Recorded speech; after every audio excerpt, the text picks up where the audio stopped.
Welcome to Burgundy, internationally renowned for its exceptional wine and its delicious food.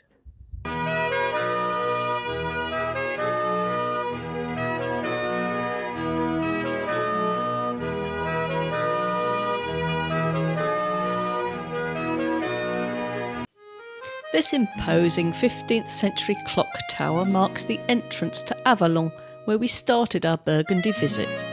This is a charming town in the northern part of Burgundy. Makes a great halfway stop between Paris or the Loire Valley and the south of France. It has a characterful high street with lots of local shops, a tree-lined square that couldn't be anywhere but France. I really enjoyed a leisurely stroll around.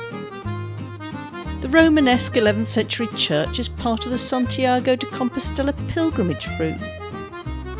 Largely unspoilt by tourism, it nevertheless has a good selection of restaurants. Avallon is a good base to explore the UNESCO site of Vézelay, which is nearby. Dijon is the capital of the Bourgogne-Franche-Comté region. It's one of the cities chosen to represent the UNESCO cultural heritage of French gastronomy, which it showcases at the Cité Internationale de la Gastronomie et du Vin. This free exhibition on the Burgundy climates is the highlight. Jardin Darcy was Dijon's first public garden. It's built above a huge underground water reservoir designed by engineer Henry Darcy. He introduced running water to Dijon in 1838, making it one of the first cities in the world to have it. Dijon's version of the Arc de Triomphe, the Porte Guillaume, sits at the top end of the pedestrianised shopping street. The post office building dates from the early 20th century. You can see the French cock's symbol and the telegraph sign. Dijon is a real mix of styles. There's some stylish Belle Époque buildings as well as the medieval ones it's better known for. The market hall was inspired by Gustave Eiffel, who was born in Dijon. The Church of Notre-Dame has 4 metal automations on the clock tower. Jacquemart and his wife and children. There's also 51 gargoyles on the front, although these were added in the late 19th century during a restoration. The owl that is the good luck symbol of Dijon is just round the side. Dijon's historic centre has a dense network of medieval streets with timber-framed houses, mostly built between the 14th and 16th century, which was a period of great prosperity for the city. It really is one of the most atmospheric cities in France.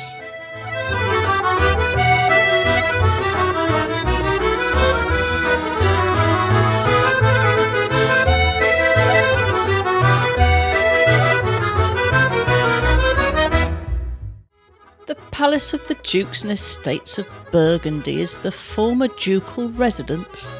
It now houses the town hall and the Fine Arts Museum. The tombs of the dukes can be found inside. Dijon makes a really good base for the region, especially for anyone who is less wine-focused.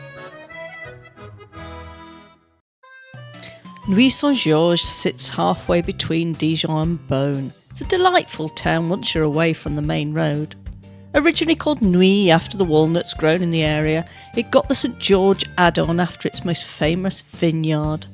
Despite the fame, there are no Grand Cru vineyards here, but there is a crater on the moon named after it. Jules Verne imagined that the first lunar explorers would celebrate the moon landing with a fine bottle of Nuits.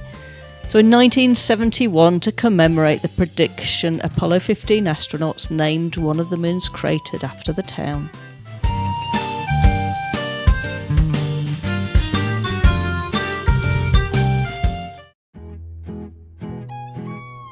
Where Dijon is the regional capital, Beaune is without doubt the wine capital. It's an agreeable town, not as lovely as some, but there is a nice small market.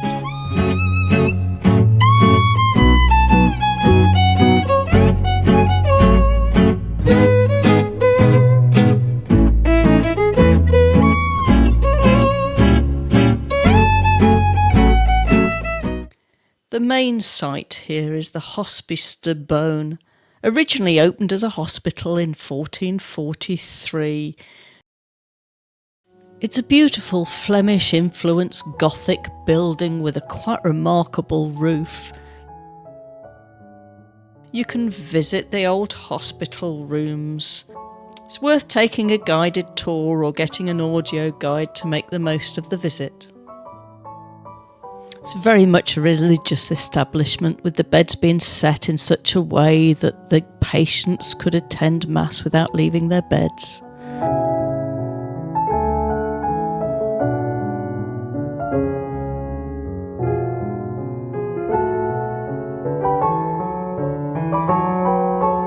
The visit takes you through the old kitchens as well as the apothecary.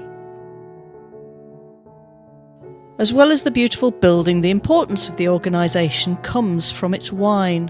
Grateful families donated vineyards to the hospital, which over time made the hospital possibly one of the most valuable wine estates in the world, as much of it is Grand Cru or Premier Cru.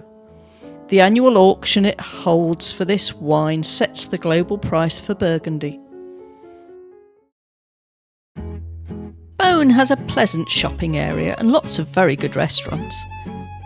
It's a nice place to wander round, but unlike Dijon, it isn't that big.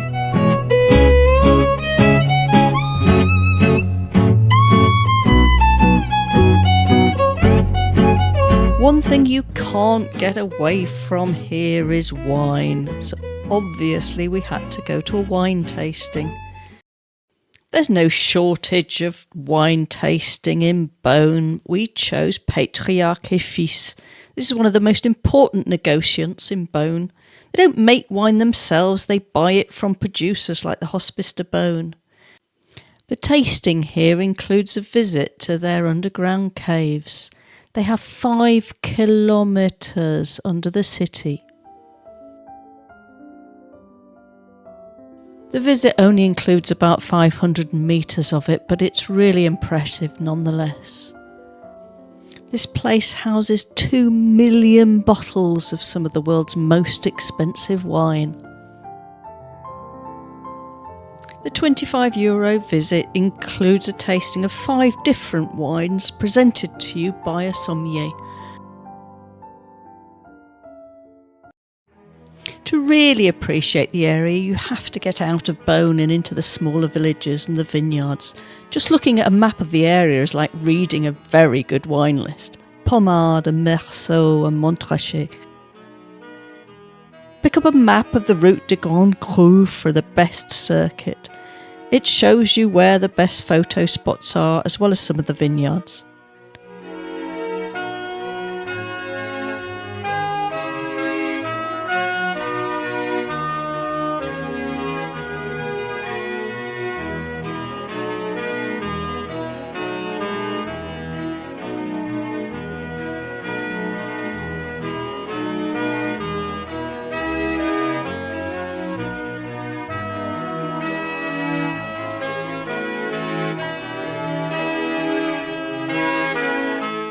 Many of the vineyards offer dégustation or wine tasting. It's worth booking in advance as drop-ins aren't always possible. The Clos de Moulin aux Moines were really welcoming and went out of their way to find wine that matched our individual preferences. If you're a wine lover, then Burgundy should definitely be near the top of your list of places to visit. If you want more ideas for your Europe trip, then subscribe to my channel. And why not listen to the podcast where I talk all about the food and wine in the areas that I visit?